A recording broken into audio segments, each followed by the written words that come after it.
Continuando com os nossos vídeos sobre inferência estatística. Hoje nós vamos falar sobre testes de hipóteses com duas amostras. Até agora nós íamos trabalhando com uma só. No vídeo de hoje, nós queremos comparar duas amostras. Como sempre, começando com um exemplo, nós vamos falar sobre a diferença entre proporções. Eu tenho duas amostras, cada amostra me dá uma proporção amostral e eu quero tomar alguma decisão sobre a diferença entre essas proporções. Essa diferença é significativa ou não? O nosso exemplo é sobre jovens online, em redes sociais. Temos duas amostras, 141 de 248 rapazes possuem um perfil online. 141 de 248 adolescentes, homens, têm perfil online.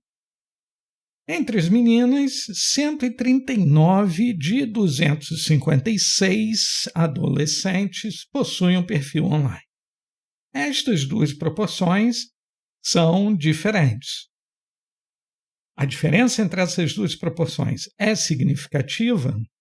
Esta é a pergunta que nós vamos responder fazendo um teste de hipóteses, desta vez com duas amostras.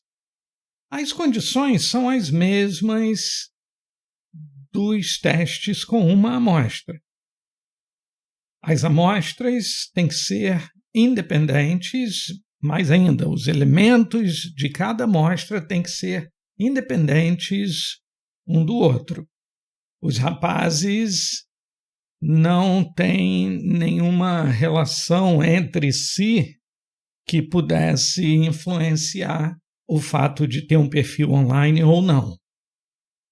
Estas duas amostras são aleatórias e representativas? Depende da população. Provavelmente nós estamos interessados na população de todos os rapazes e todas as meninas da cidade, ou do estado, ou do país. O tamanho da amostra é menor do que 10% da população? Provavelmente sim. E mais ainda, no caso específico de teste de hipótese envolvendo duas amostras, nós precisamos garantir independência entre os dois grupos. Os rapazes não influenciam as meninas e as meninas não influenciam os rapazes. A decisão de uma dessas pessoas de ter ou não um perfil online não depende nem dos companheiros no mesmo grupo, nem do outro grupo. E como nós estamos trabalhando com proporções, cada grupo deve ter no mínimo 10 sucessos e no mínimo 10 fracassos, onde sucesso nós podemos combinar significa ter um perfil online. 141 e 139 são bem mais do que 10, então estas condições estão satisfeitas. Queremos fazer um teste de hipóteses, então precisamos definir as hipóteses. O teste agora é sobre a diferença entre as proporções. A hipótese de nulidade diz, olha, a proporção entre os homens é igual à proporção entre as mulheres. A diferença entre as duas proporções é zero. No final das contas, os dois grupos têm o mesmo comportamento. A diferença que nós observamos aqui é puramente devida ao acaso. Esta é a hipótese de nulidade, a hipótese que diz que tudo é normal. A hipótese alternativa diz que não.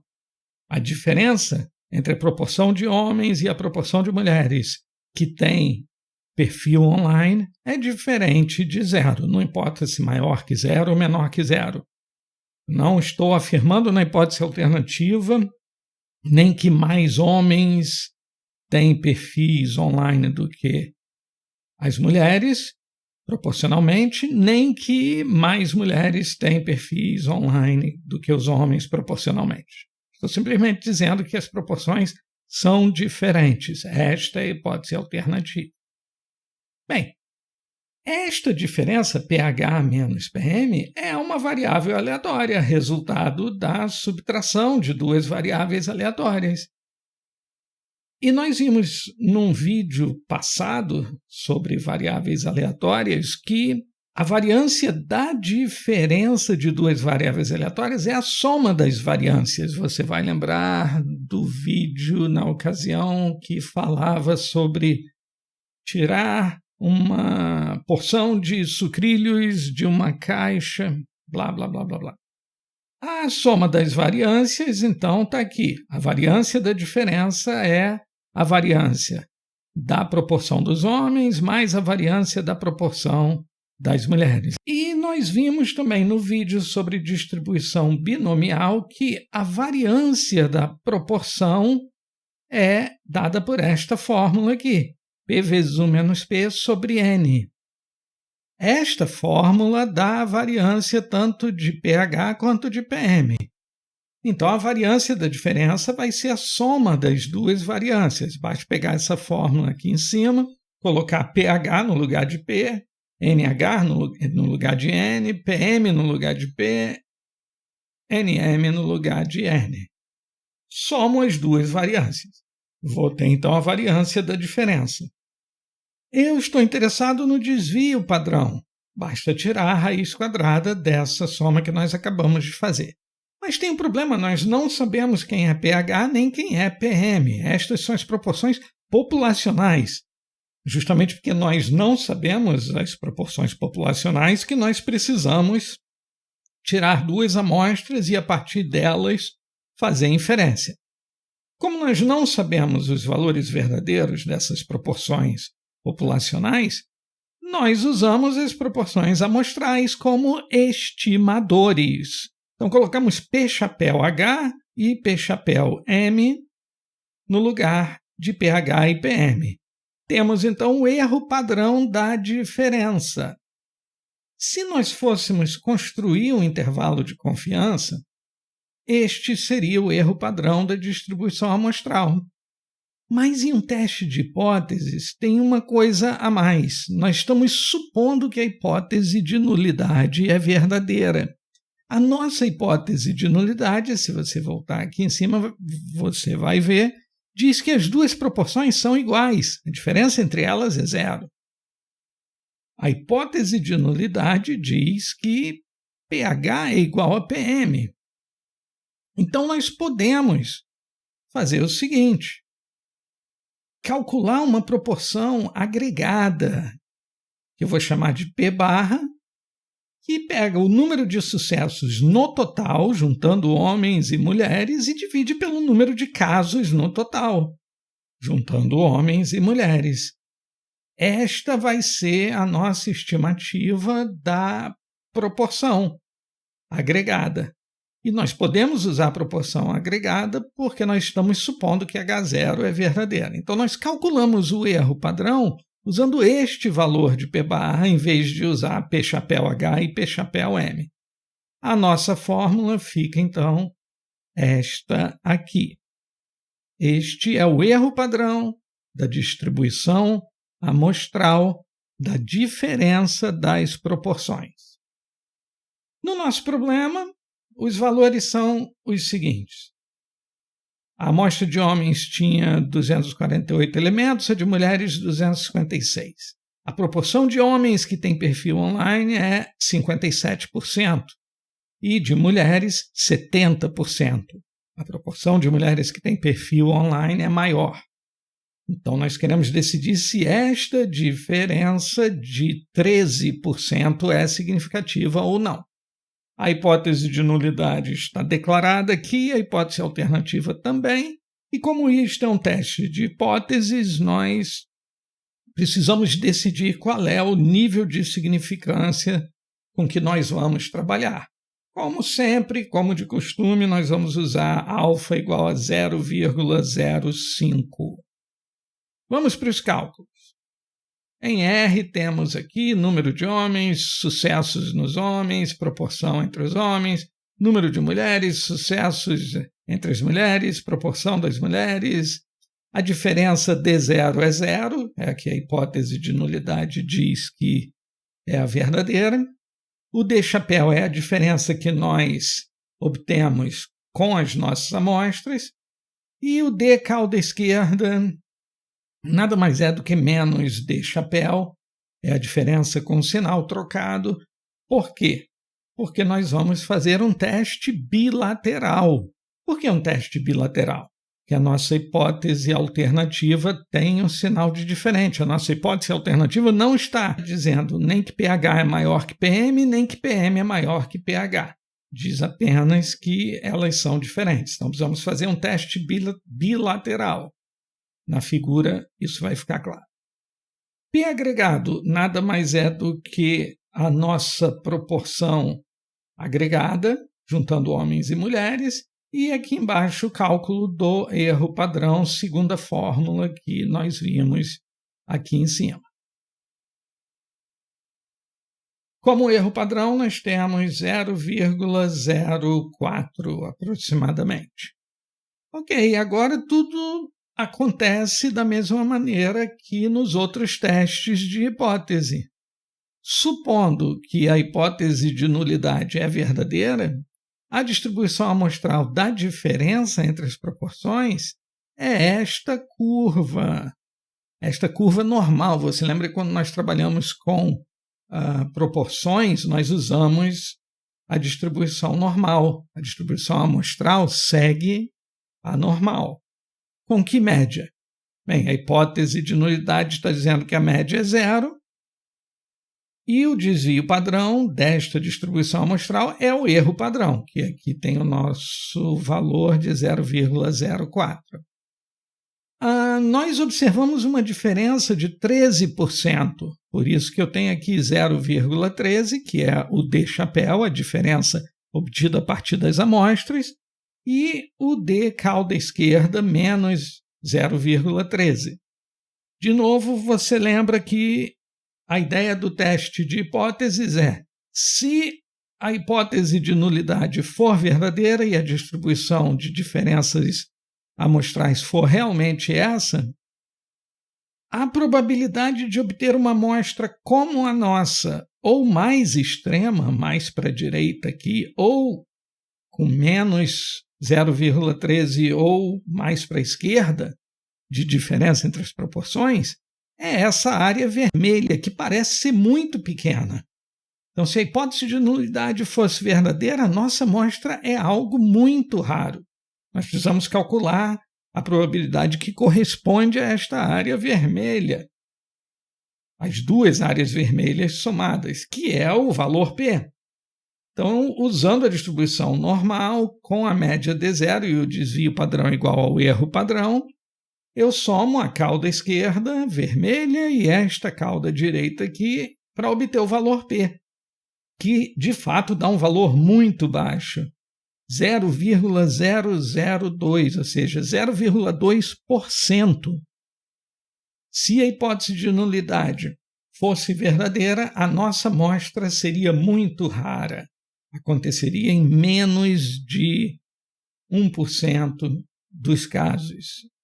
E como o alfa é a medida do que nós consideramos raro ou comum, nós comparamos este valor P com alfa, e de fato 0,002 é muito menor do que o valor de alfa. Então, a nossa amostra é evidência para rejeitar a hipótese de que as proporções são iguais. Concluímos, então, que com um nível de significância de 0,05, a proporção de mulheres que têm perfis online é maior do que a proporção de homens que têm perfis online. Bem, temos este teste em R. Nós não precisamos fazer nenhuma das contas que nós fizemos, porque o R tem a função prop.test, para a qual nós passamos as informações sobre as amostras. Número de sucessos entre homens, número de sucessos entre as mulheres. E o total de homens e o total de mulheres. Na verdade, invertido, total de mulheres, total de homens. O default é o teste bilateral, então eu nem precisava ter estipulado aqui que o argumento alternative é bilateral. E eu peço para não ser feita correção de continuidade, porque o algoritmo que nós usamos no exemplo aqui em cima não usa correção de continuidade. O R me retorna o sumário dos resultados, teste de 2 amostras, para a igualdade de proporções, sem a correção de continuidade. O R nos diz quais são os dados. O R usa, em vez da distribuição normal, a distribuição Q², sobre a qual nós vamos falar mais adiante, mas o algoritmo é equivalente, tanto que o valor P deu igual ao nosso, 0,002318, assim como nós calculamos. No sumário, nós temos que a hipótese alternativa é bilateral. A hipótese alternativa dizia que a diferença entre as proporções é diferente de zero. De quebra, como as outras funções que fazem teste de hipóteses, esta também nos dá um intervalo de confiança. Existe 95% de probabilidade de que este intervalo capture a diferença verdadeira. E aqui embaixo ele me diz a proporção da primeira amostra e a proporção da segunda amostra. Ok, isto foi sobre proporções. Agora vamos falar de médias. Vamos falar sobre um exemplo bem pitoresco. Nós agora queremos falar sobre a diferença entre as médias de duas amostras. Continuamos trabalhando com duas amostras. Este exemplo é baseado em um experimento real. Em 2006, pesquisadores em uma universidade inglesa fizeram um experimento para verificar se as pessoas alteram seu comportamento quando se sentem vigiadas. Nesta universidade havia uma copa, onde chá é uma universidade inglesa. Café e leite eram disponibilizados para todos que frequentavam o local, provavelmente professores, alunos de pós-graduação, funcionários, etc. Como é comum em universidades, na parede próximo às bebidas ficava um cartaz com instruções para pagamento. O chá, o café e o leite não eram gratuitos.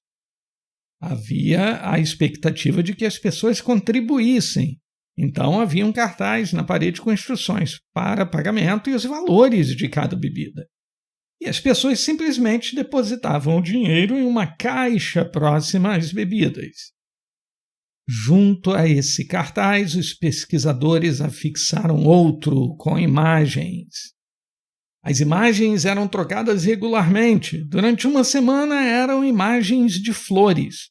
Durante uma semana era uma imagem de olhos, um par de olhos. Esta alternância foi mantida durante 10 semanas. A disposição da copa era tal que, se alguém decidisse não pagar, ninguém perceberia. Ninguém ficava vigiando para ver se as pessoas que estavam bebendo chá, café e leite na copa estavam, de fato, contribuindo para a caixinha. Os pesquisadores controlaram o valor arrecadado por litro de leite. De novo, estamos na Inglaterra, as pessoas têm o costume de colocar leite no chá e no café. Os pesquisadores controlaram o valor arrecadado por litro de leite consumido na semana. Aqui, o resultado é interessante. Em média, a arrecadação por litro de leite foi quase 3 vezes maior nas semanas em que o cartaz tinha a imagem dos olhos, em comparação com as semanas em que o cartaz continha as flores. Moral da história: a imagem de olhos ou de flores aparentemente afetou o comportamento das pessoas, de forma que, quando a imagem perto do café, chá e leite era a imagem de olhos, as pessoas contribuíam mais.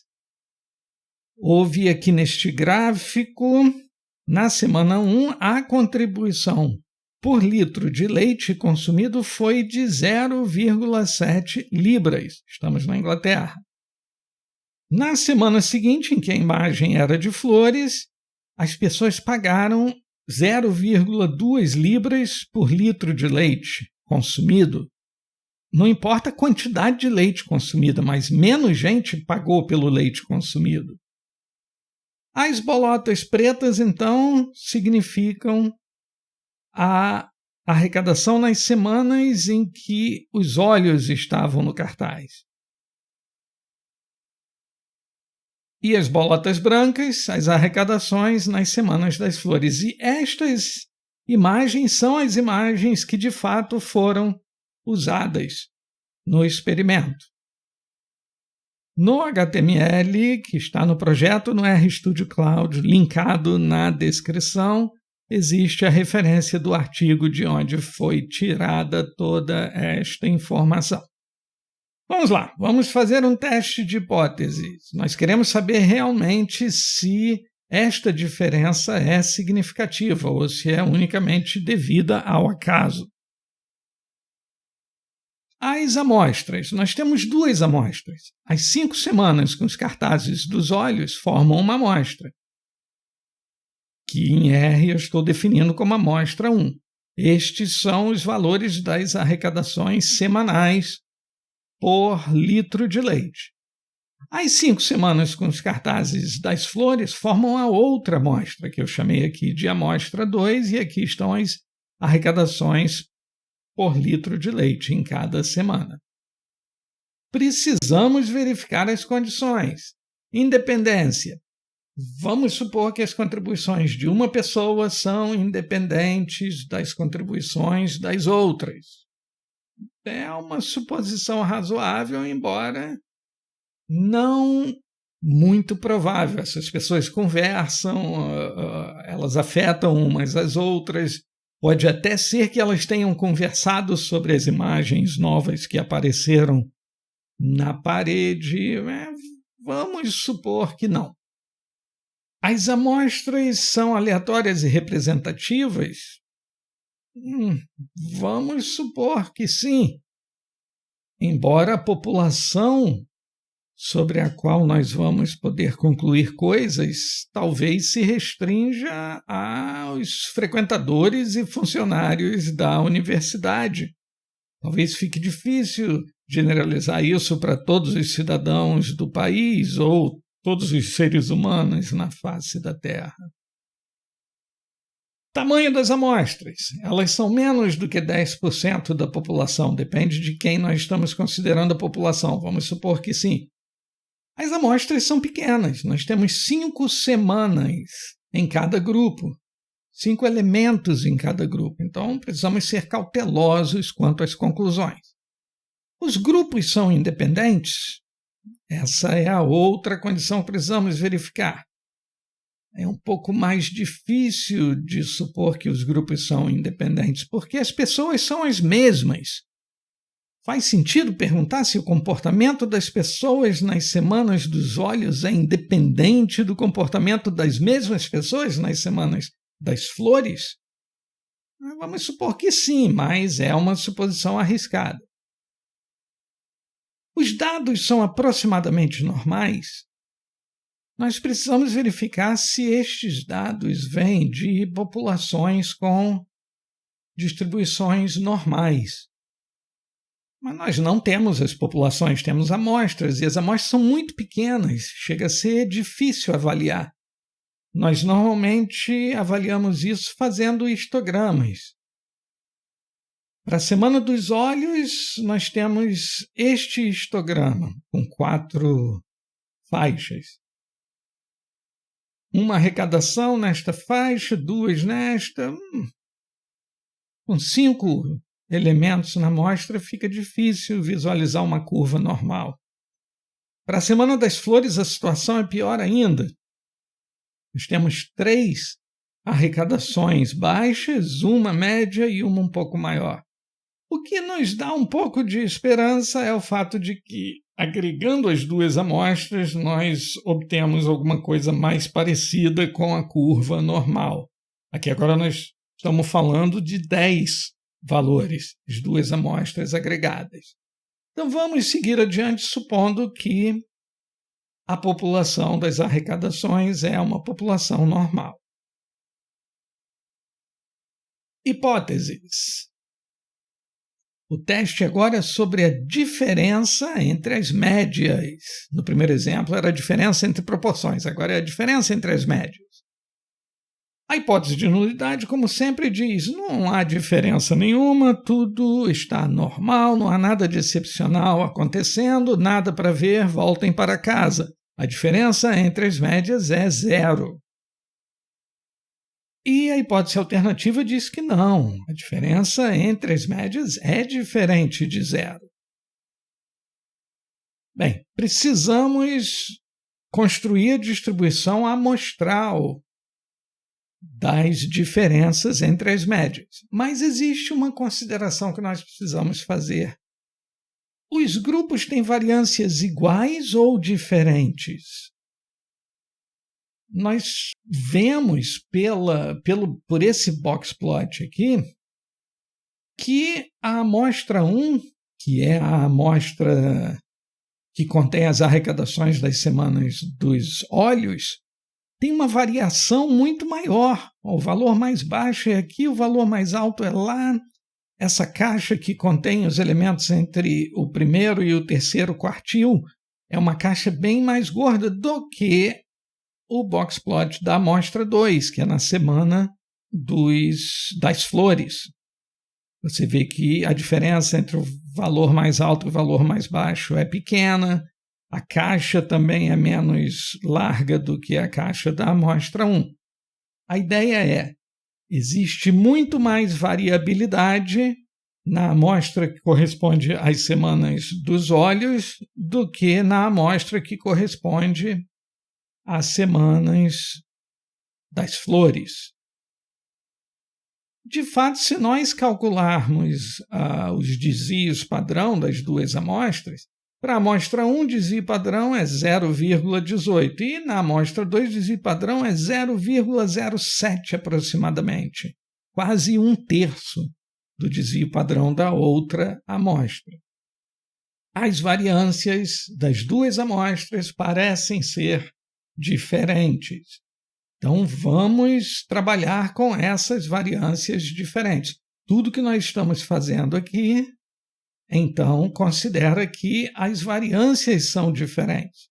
E aí você pergunta: mas se as variâncias são diferentes, as médias podem ser iguais? Sim, claro, nenhum problema. O nosso teste é sobre a diferença entre as médias.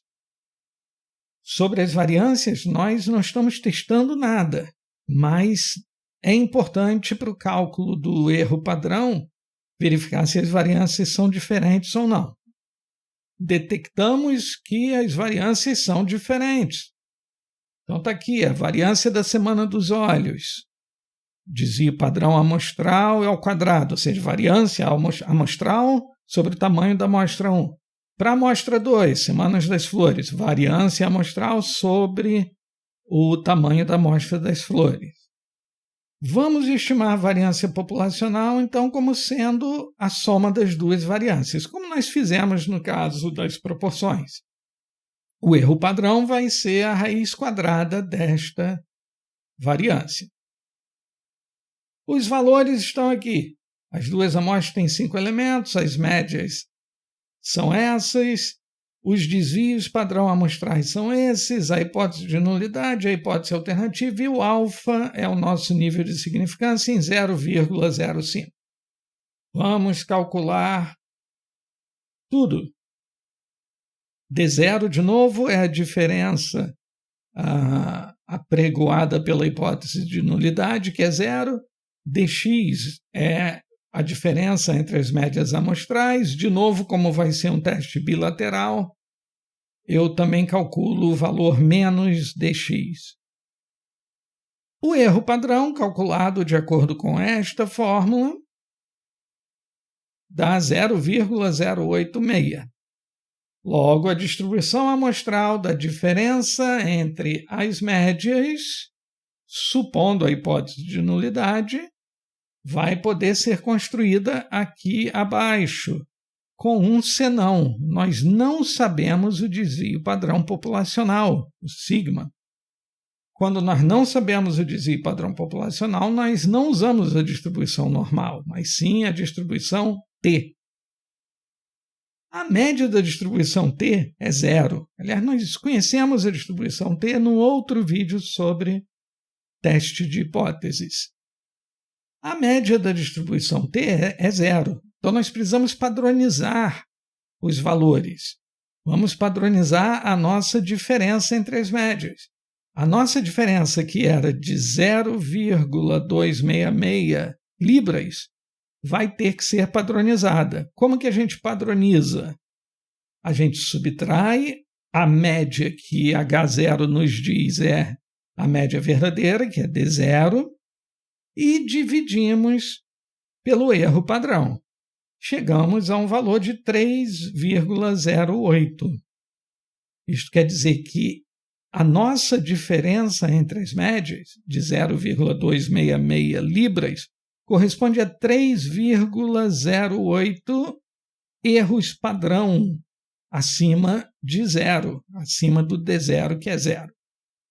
E assim como eu calculei o valor da cauda esquerda da diferença, agora eu preciso padronizar esse valor e chegar a um valor em unidades de erro padrão. T cauda esquerda vai guardar esse valor. Agora, você lembra também que a distribuição T tem um outro parâmetro, que é o número de graus de liberdade. Nós precisamos decidir quantos graus de liberdade, que nós costumamos chamar de Ni. O número de graus de liberdade, no nosso exemplo, vai ser dado por esta fórmula monstruosa aqui, que envolve os desvios padrão amostrais, os tamanhos das amostras e só. Por que é esta fórmula? Eu prometo que um dia eu faço um vídeo a respeito. Acreditem em mim, é um assunto interessante, é um problema não trivial, e existem algumas versões deste problema que ainda estão em aberto. Um dia, um vídeo especial sobre isso. Vamos aceitar do jeito que está, calculamos o número de graus de liberdade, o resultado é 5,07. O número de graus de liberdade pode ser não inteiro, não se assuste. Bem, o R vai cuidar de tudo isso para nós.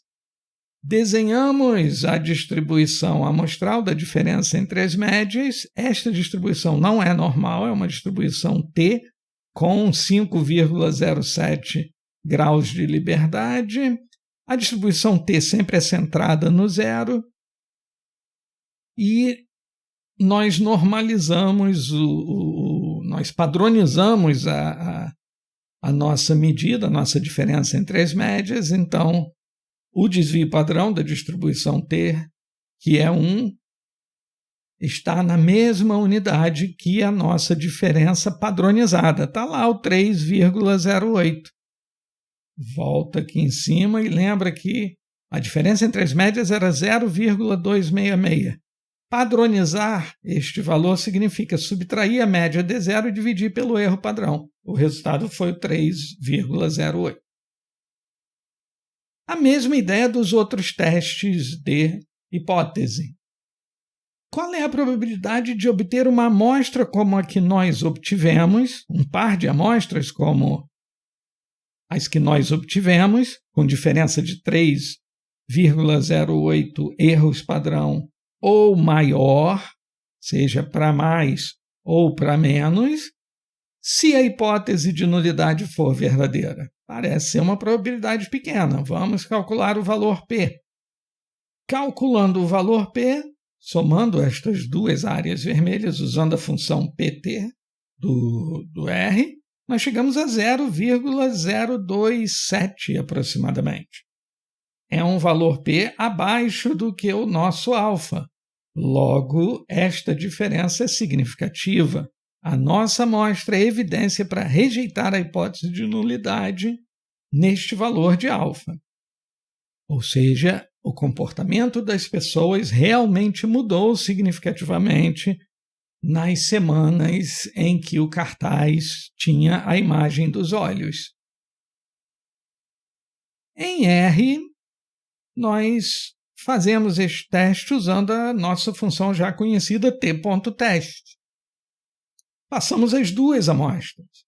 o default desta função já serve para o nosso caso. Os defaults são: o teste é bilateral, o valor de alfa é 0,05 e as variâncias das duas amostras são diferentes. O nome desse teste é Welch, teste de Welch com duas amostras. Aqui a variável t, que nada mais é do que a nossa diferença padronizada. Aqui 3,08 é a variável t. O número de graus de liberdade foi calculado a partir daquela fórmula monstruosa e o valor p, que coincide com o nosso salvo arredondamento. Como eu disse, a hipótese alternativa é a de um teste bilateral, diz simplesmente que a diferença verdadeira não é igual a zero. E de quebra temos um intervalo de confiança de 95%, porque o nosso alfa era 0,05. E no mais, as médias de cada amostra que nós já sabíamos. Este é o teste T, reproduzindo tudo que nós fizemos à mão ali em cima. Mas e se as arrecadações médias tiverem o mesmo desvio padrão, a mesma variância e daí o mesmo desvio padrão? Agora o cálculo do erro padrão muda. Por quê? Porque se a variância das duas amostras for igual, nós precisamos calcular a variância agregada. E a variância agregada é mais ou menos uma média ponderada entre as duas variâncias amostrais, S1 ao quadrado e S2 ao quadrado. Ponderada por quê? Porque nós temos peso. Se eu tiver mais elementos na amostra 1, se N1 for maior do que N2, a variância da primeira amostra tem que ter um peso maior do que a variância da segunda amostra na hora de calcular a variância agregada. E o erro padrão, agora, em vez de usar S1 ao quadrado e S2 ao quadrado, usa S ao quadrado, que é esta variância agregada. No nosso exemplo, o erro padrão não vai mudar porque N1 é igual a N2. Então, o valor do erro padrão vai ser o mesmo, mas isto não acontece sempre, claro. Aqui o cálculo da variância agregada, o erro padrão, como eu disse, continua igual. O cálculo do número de graus de liberdade é que muda, fica bem mais simples. Agora, o número de graus de liberdade é simplesmente a soma dos tamanhos das amostras menos 2. No nosso caso vai dar 8, já que cada amostra tinha 5 elementos. Refazemos tudo, padronizamos a diferença, continua dando 3,08, calculamos o valor P e chegamos a 0,015, é um valor P menor ainda. Supondo que as variâncias das duas subpopulações são iguais, o valor P fica diferente do anterior, mas continua sendo muito menor do que 0,05, continuamos rejeitando a hipótese de nulidade. O R faz tudo isso para nós com a mesma função t-test se nós passarmos o argumento var.equal como verdadeiro.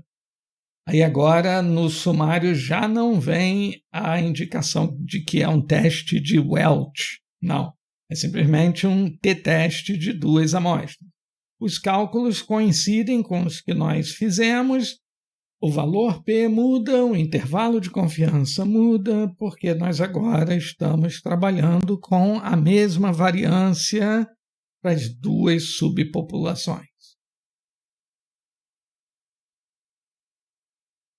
E agora um último exemplo. Desta vez, as amostras não são mais independentes, são amostras pareadas, emparelhadas. O exemplo vai deixar isso bem claro. Durante um ano, um órgão público mediu a quilometragem total dos seus 11 motoristas, em um regime de trabalho de 5 dias por semana. No ano seguinte, os mesmos 11 motoristas trabalharam no regime de 4 dias por semana. E aí as quilometragens totais foram medidas novamente. os resultados foram os valores nesta tabela. Eu tenho aqui 10 motoristas, na verdade são 11, está faltando um aqui que está na outra página da tabela. Então, tem 11 motoristas, aqui, as quilometragens de cada um deles durante o ano em que eles trabalharam 5 dias por semana. E as quilometragens de cada um deles durante o ano em que eles trabalharam 4 dias por semana. É o mesmo motorista. Então, este valor está relacionado com este valor, não são valores independentes. É de se esperar que motoristas que viajaram muito num ano também viajem muito no outro, e motoristas que viajaram menos num ano também viajem menos no outro. E na última coluna, diferença. A diferença de dias 4 para dias 5. Você vê que aconteceram coisas interessantes. O primeiro motorista viajou mais no ano em que ele trabalhou 4 dias por semana do que no ano em que ele trabalhou 5 dias por semana. Por isso a diferença deu negativa. Estou fazendo dias 5 menos dias 4. Já o motorista 2 viajou menos, então a diferença foi positiva e por aí vai. Eu estou interessado em saber as diferenças nas quilometragens. São significativas? Vamos fazer um teste de hipótese. Este exemplo também é baseado num caso real e o link está aqui. As amostras são pareadas. O que nos interessa é a diferença na quilometragem de cada motorista. E vamos fazer um teste T sobre as diferenças. Vamos nos concentrar só nos valores da última coluna. Acaba que as duas amostras acabam ficando reduzidas a uma só, que é a amostra contendo as 11 diferenças. Precisamos checar as condições. Independência entre os pares. Cada motorista é independente do outro. As amostras são aleatórias e representativas? Depende da população. Vamos supor que sim. Tamanho das amostras. As amostras são menos que 10% da população? Vamos supor que sim. Estamos pensando em um conjunto maior de motoristas para o qual nós queremos transferir as nossas conclusões. Os dados são aproximadamente normais? Como nós vamos usar a distribuição T, nós precisamos verificar se a população tem dados aproximadamente normais. Um histograma das diferenças dá unimodal aproximadamente simétrico. Então, vamos considerar que sim. O teste agora é sobre a média das diferenças. A hipótese de nulidade diz que a média das diferenças é 0, e a hipótese alternativa diz que não, que a média das diferenças é diferente de 0. Vamos calcular o erro padrão. Como no teste mais simples, com uma amostra só, nós temos isso, o desvio padrão amostral sobre a raiz quadrada de n. Só que n agora é o número de pares, 11, e não 22, que são 22 valores. Não, o número de pares é o número de diferenças observadas. E SD é o desvio padrão das diferenças. Estão aqui os valores. N igual a 11. A média das diferenças foi de 982 horas. O desvio padrão amostral foi esse aqui, relativamente grande. As hipóteses e o valor de alfa em 0,05. Os cálculos. Valor de n, a média das diferenças, o desvio padrão amostral, a média apregoada pela hipótese de nulidade é 0, o erro padrão, seguindo esta fórmula, chegamos a 343. A distribuição amostral da diferença das médias vai ser dada pela distribuição T. Então, precisamos padronizar os valores. Vai trabalhar com a distribuição T, tem que padronizar. A média tem que ser 0. Então, nós subtraímos a média 0 do valor da nossa diferença e dividimos pelo erro padrão. Chegamos a 2,85. Então, aquela diferença de 982 horas se transformou em 2,86 erros padrão. O número de graus de liberdade é n-1, é 10, assim como no teste T com uma amostra. Temos aqui a distribuição T, que é a distribuição amostral da diferença entre as médias. O valor padronizado que nós achamos, 2,86, está aqui e o correspondente a ele na cauda esquerda está aqui. A área em vermelho significa a probabilidade de conseguirmos uma amostra como a que obtivemos, ou mais extrema, com uma diferença maior ainda, seja para mais ou para menos. Calculamos o valor P, e aqui eu simplesmente peguei esta área vermelha aqui, que é dado por PT, T barra, com este número de graus de liberdade, lower tail falso, e multipliquei por 2. Na verdade, eu podia ter feito isso em todos os exemplos onde eu estava trabalhando com a normal ou com a T, que são distribuições simétricas. Bem, seja como for, o valor P deu bem baixo, 0,02. De novo, é um valor menor do que o nosso alfa, então nós podemos rejeitar a hipótese de nulidade. A quilometragem média foi diferente. Em R, nós usamos a mesma função t.test para fazer o teste com amostras pareadas. Basta passar para a função o argumento paired como verdadeiro. E aí você vê que no sumário o R diz que está fazendo um t-teste pareado. Passei as duas amostras, os outros valores são default, o teste é bilateral e o alfa é 0,05.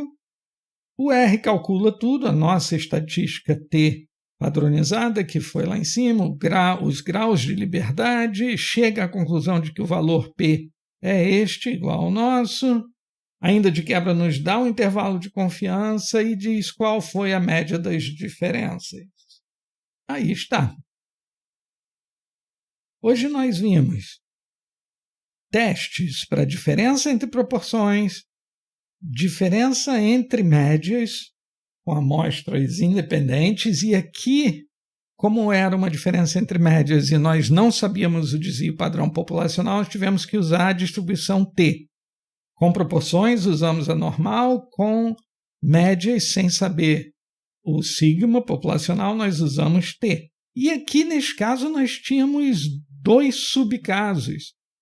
O caso onde nós supomos que as duas subpopulações têm desvios padrão diferentes, e o segundo subcaso, onde nós consideramos que as duas subpopulações têm o mesmo desvio padrão. E agora, por último, nós vimos diferença entre médias em amostras pareadas. É um teste T pareado. Foi o nosso exemplo da quilometragem.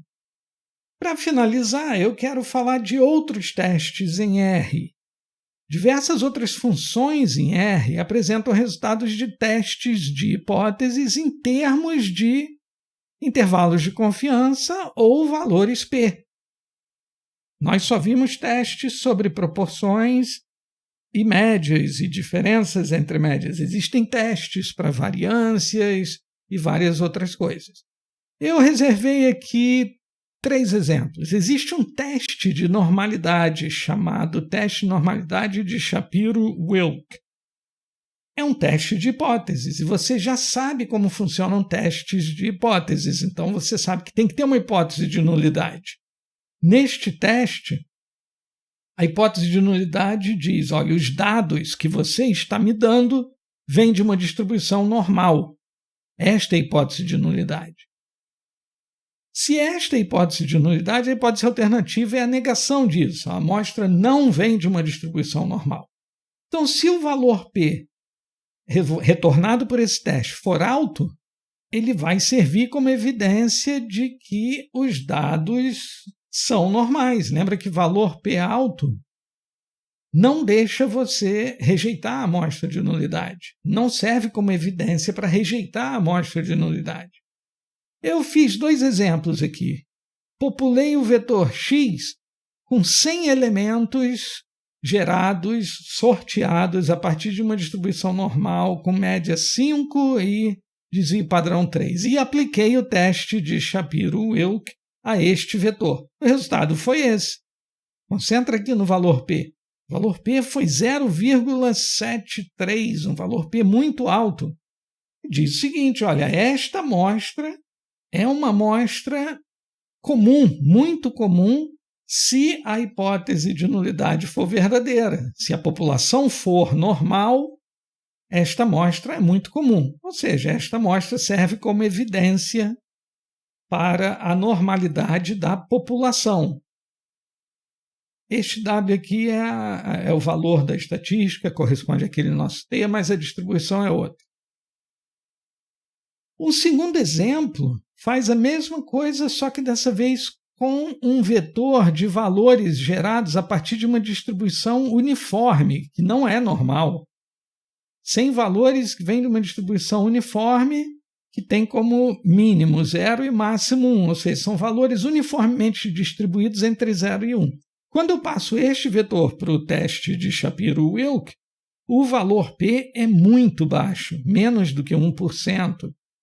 E isto é evidência de que os valores que estão no vetor X não vieram de uma população normal, de fato. Outro teste. Um teste que compara variâncias. É um teste que examina a razão entre 2 variâncias. Razão no sentido de a fração. Variância de x sobre variância de y.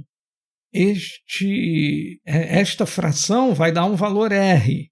O valor de R default nessa função var.test é 1.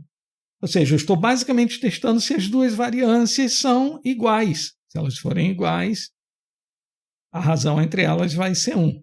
Vamos pegar as 2 amostras do nosso experimento, óleos versus flores, e passar para esta função, var.test. É uma função que implementa um teste de hipóteses. Hipótese de nulidade, as variâncias são iguais. Vamos ver o valor P. 0,08 é um valor P alto. Se o nosso alfa for 0,05, é um valor P que não serve como evidência para rejeitar a hipótese de nulidade. Ou seja, podemos considerar que as variâncias são iguais. A estatística usada não é T, a distribuição usada é a distribuição F, que é diferente da T, diferente da normal. Também tem graus de liberdade, na verdade são 2 graus de liberdade, numerador e denominador. Nós também recebemos de volta um intervalo de confiança para a razão entre as 2 variâncias. E nas nossas amostras, a razão entre as 2 variâncias é de 7,3. Ainda assim, o valor P deu alto e as variâncias podem ser consideradas iguais porque os tamanhos das amostras são muito pequenos, 5 e 5. Então, isso foi mais um exemplo de uma função do R que implementa teste de hipóteses. E com o que você aprendeu agora, mesmo sem saber detalhes sobre a distribuição F, você é capaz de interpretar o resultado destes testes. Um último exemplo, um teste de correlação. A hipótese de nulidade é que as variáveis x e y não são correlacionadas. X é um vetor de valores, y é um vetor de valores. Esses vetores são pareados, assim como no exemplo dos motoristas. Passamos para a função core.test. Ele calcula, percebam que ele usa a distribuição T para calcular o valor P, e o valor P é muito baixo. Lembra que a hipótese de nulidade dizia que as variáveis não são correlacionadas. O valor P muito baixo diz que sim, elas são correlacionadas sim. Ou seja, motoristas que dirigiram pouco no ano de 4 dias também dirigiram pouco no ano de 5 dias e vice-versa. Então, temos aqui o valor P e o intervalo de confiança. Correlação entre variáveis vai ser o assunto de um vídeo no futuro próximo. Então, nós vamos falar mais sobre este tipo de coisa. E isto encerra o nosso vídeo de hoje. Divirta-se com exercícios, reveja tudo e até o próximo vídeo.